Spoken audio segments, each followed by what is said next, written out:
tout comme l'enclavement des territoires ghettoisés. Oui, c'est sûr, il y a un enclavement quand on est obligé de protéger par des quarts de policiers le bus. Comme c'est le cas dans un certain nombre de quartiers. Parce que dans ces quartiers-là, il n'y a pas que des voyous, il n'y a pas que des caïds. Il y a aussi des braves gens qui se lèvent tôt, qui essayent d'aller travailler, qui essayent d'éduquer leurs enfants, qui ne peuvent même pas les laisser au pied de l'immeuble, de peur de les laisser entre les mains de ceux qui leur vendraient immédiatement de la drogue. Alors à cette fin, voici les premières pistes que m'inspirent les réflexions entendues aujourd'hui, ainsi que le travail que je mène avec mon équipe. Ici aussi, je serai amené pendant la campagne à détailler mes propositions. Numéro 1, relever l'éducation nationale. Et l'apprentissage, comme le disait tout à l'heure Gilbert Collard, des codes sociaux. Oui, deuxièmement, rétablir un service militaire, peut-être pas aussi long que celui que les générations passées ont pu connaître, mais un service militaire qui permette à des jeunes, peut-être pour un certain d'entre eux, qui leur permettront, pour la première fois de leur vie, de toucher du doigt ce que c'est qu'une discipline. Parce que beaucoup d'enfants aujourd'hui dans les quartiers arrivent à 18 ans sans même savoir ce que veut dire le mot discipline. Pour beaucoup d'entre eux, ils ne savent même pas ce qu'on attend simplement d'eux. Et le simple fait de demander de se lever le matin apparaît comme une brutalité insupportable. Non mais ça c'est une réalité. Il faut casser physiquement les ghettos. La politique de la ville est un échec total, ruineux, qui n'a jamais fait qu'enfoncer les citoyens qui habitent ces quartiers dans un ghetto économique, social et culturel de plus en plus criant.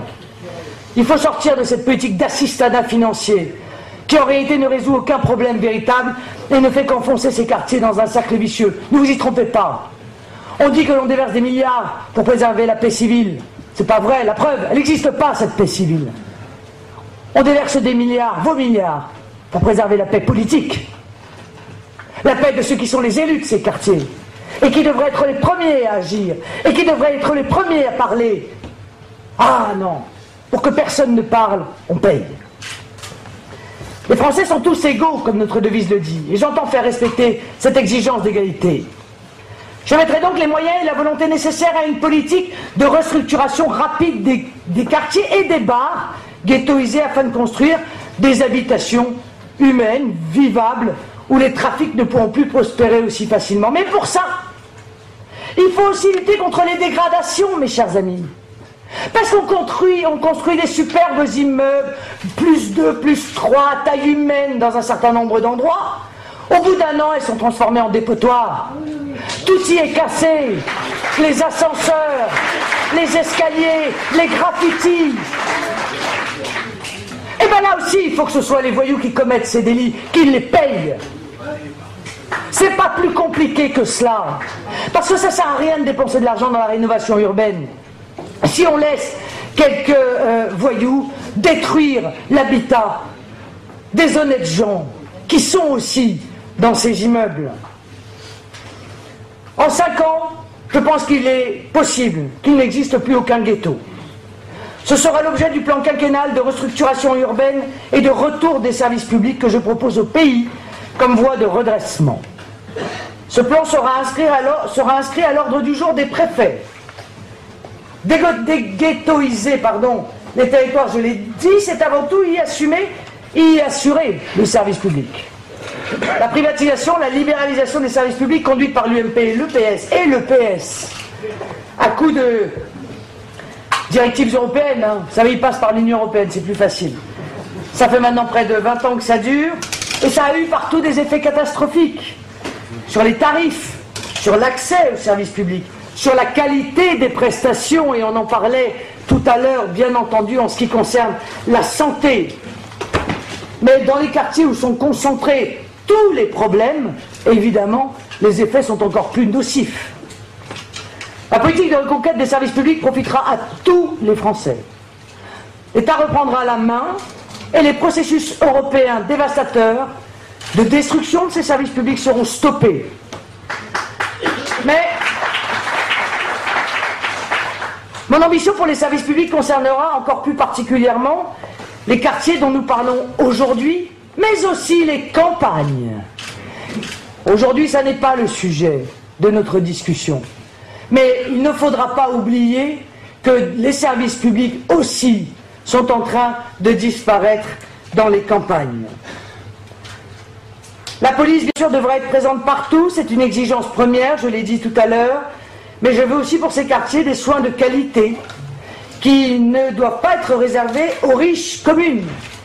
Les communes pauvres aussi ont le droit à avoir des médecins de qualité. Elles ont aussi droit à des grandes écoles, à des universités, à des services d'accueil de la petite enfance performants, parce que tout commence souvent par là. Dans ces quartiers qui sont mal desservis, et pour cause, c'est sûr que quand c'est protégé par un escadron, c'est pas très facile de desservir un certain nombre de quartiers. Il faudra, je crois, faire un effort tout particulier concernant les lignes de transport. Un effort tout particulier pour les sécuriser par une police aux effectifs restaurés et de nouveau respectés, mais aussi pour les connecter à la ville. Un pacte État-société de transport sera conclu pour 5 ans, parce qu'après tout, il y a les jeunes voyous, mais il y a aussi les jeunes qui se tiennent bien. Et ces jeunes qui se tiennent bien, ils ont besoin aussi de sortir de leur banlieue, de se promener, de parfaire leur culture générale, de chercher du travail, d'aller dans des musées, de voir autre chose. Il faut, c'est notre responsabilité, aider ceux qui veulent s'en sortir à s'en sortir. On ne doit pas hésiter à faire de la bonne dépense publique, parce que c'est un investissement qui rapportera à notre pays. Et ce n'est pas qu'ainsi qu'on assurera l'installation nécessaire de classes moyennes pour faire revivre ces quartiers, qu'on fera prospérer les commerces et les PME. Tous les territoires de la République doivent pouvoir bénéficier de la même qualité de services publics, parce que toute politique de discrimination territoriale se solde toujours in fine par une relégation et une ghettoisation, ou alors par une désertification, comme c'est le cas en l'occurrence dans les campagnes. C'est en particulier à l'école, premier des services publics, que je souhaite mettre un terme à toutes les logiques de ghettoisation. Je veux notamment que l'on cesse les expériences malheureuses de politiques discriminatoires, les ZEP, zones d'éducation prioritaire. On ne règle rien en créant des droits spéciaux, en déversant en pure perte des milliards. Des dizaines de rapports, jamais suivis des faits, ont d'ailleurs pointé l'échec des ZEP. Ce qu'il faut c'est traiter chaque Français comme un Français à part entière, chaque élève comme un élève à part entière, et exiger de lui de se comporter comme un élève à part entière. Alors c'est vrai, il y a des établissements scolaires qui sont irrécupérables, c'est vrai, où l'insécurité a tellement prospéré, où le niveau est tellement bas que je crois, moi, à titre personnel, et c'est aussi un exemple qui nous vient des États-Unis avec des résultats très positifs, que dans ces cas-là, mieux vaut les détruire, ces établissements, et les reconstruire ailleurs. Ne serait-ce que quelques rues plus loin, parce qu'on ne construit pas de dynamique positive dans des années d'échecs et de découragement qui se sont accumulées. On construira sûrement ailleurs parce qu'il le faut dans le bien de tous. D'autres établissements plus à même de susciter l'émulation et qui permettront à beaucoup de repartir de zéro. Mais il faudra encore une fois cesser d'y faire régner la sous-culture du ghetto. On relèvera toutes les exigences à l'école. Exigences de discipline, en recrutant de nouveau des surveillants et au besoin, au moyen d'une police des collèges et des lycées. Si c'est nécessaire. Une exigence de niveau. Fini le pédagogisme, la démagogie, les pseudo-sorties scolaires sans interruption, les jeux avec les professeurs, etc. On privilégiera les bibliothèques aux terrains de foot, parce que des terrains de foot on en a plein, et des bibliothèques de moins en moins. Et les cours de maths aux cours de rap. Parce que pour l'avenir de ces jeunes enfants, c'est quand même plus utile. La méthode syllabique pour l'apprentissage du français, qui seule a fait ses preuves, sera rendue obligatoire dans toutes les écoles primaires.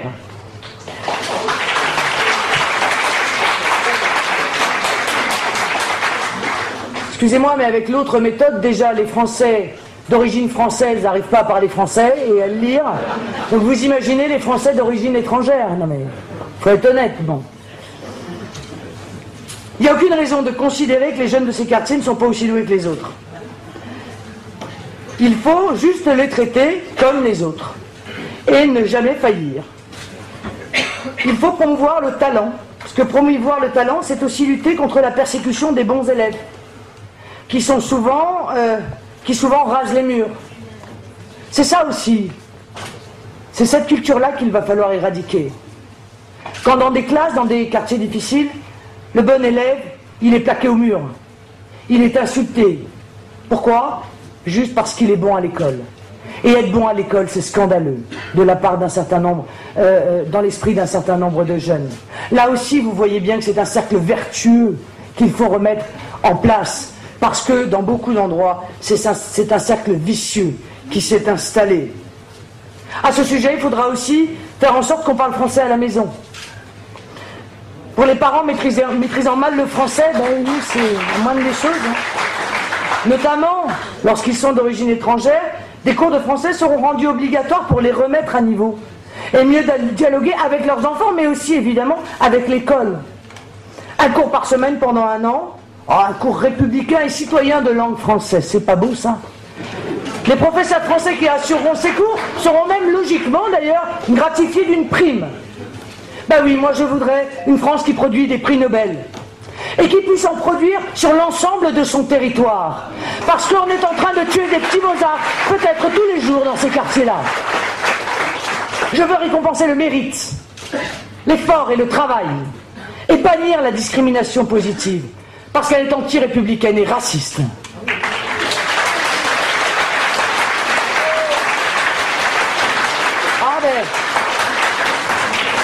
Là, je vais dire quelque chose qui va probablement faire hurler nos élus de gauche. Relèvement aussi des exigences dans la transmission des valeurs. Tout simplement. J'aimerais qu'on voit dans ces quartiers un peu plus de drapeaux français. Qu'on parle dans les salles de classe un peu plus de la France, de la fierté d'être français, de l'histoire glorieuse de notre pays, du rayonnement mondial de notre pays, de l'avenir français que nous devons construire ensemble. Ce sera le sens d'une grande réforme de l'enseignement que je mettrai en œuvre, qui passera aussi par une réforme de la formation des professeurs. Ils seront incités à enseigner selon des méthodes classiques et à restaurer dans leur classe l'autorité. Il faudra aussi cesser la politique de casse des effectifs de l'éducation nationale. Et puis faire en sorte que tous les professeurs travaillent et enseignent. Vous voyez, c'est pas toujours très évident. Il y en a un certain nombre qui n'enseignent pas. Non. Ben, il faudrait bien qu'ils enseignent, ce serait quand même bon. En pleine période de crise des valeurs, des savoirs et de l'autorité, 70 000 enseignants en moins en 5 ans, c'est quand même beaucoup. Voilà. Alors voilà quelques premières pistes et quelques mesures très fortes pour que l'expression zone de non-droit et zone d'autres droits quitte le champ des tristes réalités françaises. On engagera des dépenses, c'est vrai, mais de bonnes dépenses. Mais on supprimera les mauvaises dépenses, notamment la fraude sociale et la politique de la ville, qui coûtent, comme je vous l'ai dit tout à l'heure, 4 milliards d'euros par an. C'est absolument considérable. Alors, mes chers amis, il me reste à remercier une nouvelle fois l'ensemble des participants à ce premier colloque du Club Idées Nations. Merci à vous tous qui êtes venus y assister. Merci bien sûr à tous ceux de nos intervenants qui sont venus s'y exprimer. Le président d'Idées Nations a, je crois, l'intention d'organiser régulièrement, pendant les mois et les années qui viennent, d'autres colloques thématiques. L'objectif étant, je crois, de tenter d'en organiser un par mois d'ici la présidentielle. Ben, écoutez, au vu de cette première expérience, je ne peux que l'y encourager très chaleureusement. Merci à tous.